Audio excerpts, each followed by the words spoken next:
Commencal's entrant into Killington's Bible Summer Camp felt as though the odds must be stacked against it. An alloy bike, the heaviest bike, and the least expensive in the test. But it's easy to write something off based on preconceived notions. Riding a bike can be an entirely separate story. This bike was kind of hard to pin down what it's about. Like the YT Capra is like a mini downhill bike. The Transition Patrol is like this super lively progressive jumper. This is what I think back to is the last Bible that we did in Marquette. Like a totally different category of bike, but the Norco Sight was this thing that did everything pretty darn well. It's almost like your workhorse bike. I was kind of joking earlier saying it should be called the Kona stall because it's like, it reminds me of Kona in that way where it's just built to last, it's simple, it's burly, and it just kind of gets the job done, you know? It's not like a no frills thing, it's super fun to ride, but I think it's one of those bikes you buy and you just keep for a long time, put it in your stable.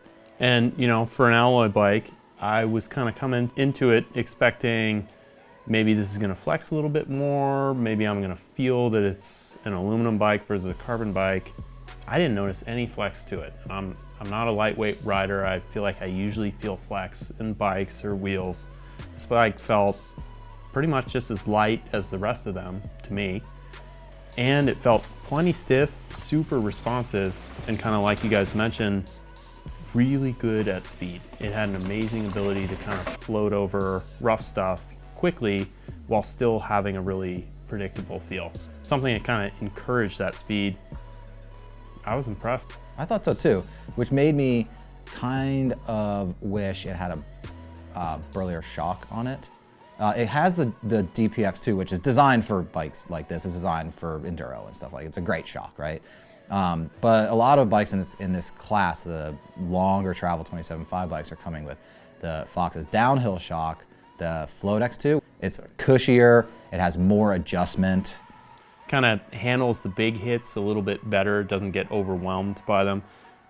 Like I said, you know, this is a bike that really enjoys speed, kind of encourages it. I think it's something that we all kind of wondered, wow, how capable would this bike be if it had an even burlier rear shock? It already has the 36 HSC, LSC, so there's a lot of tunability in the fork. It's Burly Fork. If you kind of up the game a little bit in the rear shock, who knows what it could really do. I feel like, yeah, I would like edge it even closer to that park bike flavor if that's what you're looking for. You can take it to the park, you can take it to really rowdy, nasty trails, and it'll climb okay, but really you're more concerned with all the things you can do with under the descents.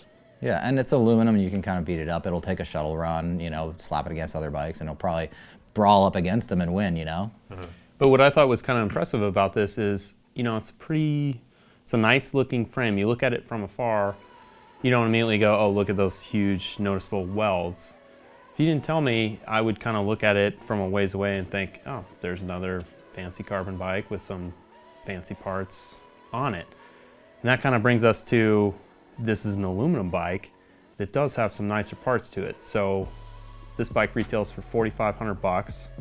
Start looking around, it's a consumer direct option.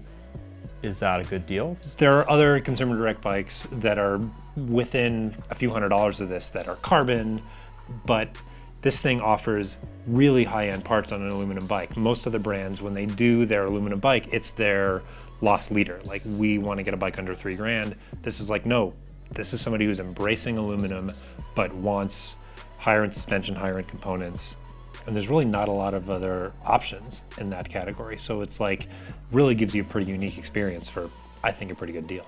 And it rolls on some pretty light wheels. These 28-hole E13s make it a little extra lively, as do the Schwalbe tires. It's definitely a snappy feel to the wheel set. You get up to speed quickly.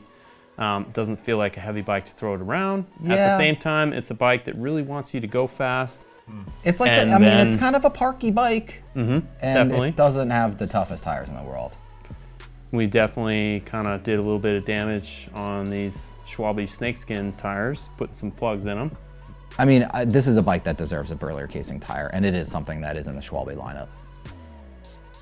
Really, no complaints on the Meta's downhill performance, and it could pass as a climber, but we found it could really use, you guessed it, a more modern seat angle.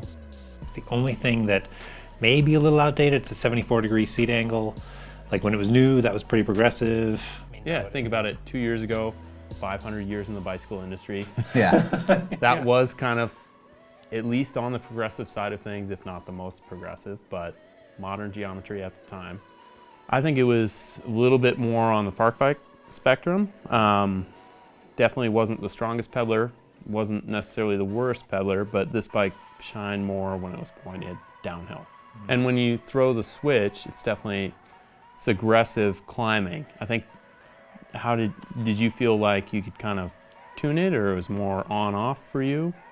I felt like the specific tune that Commencal went with on the DPX2 was like it was too soft climbing.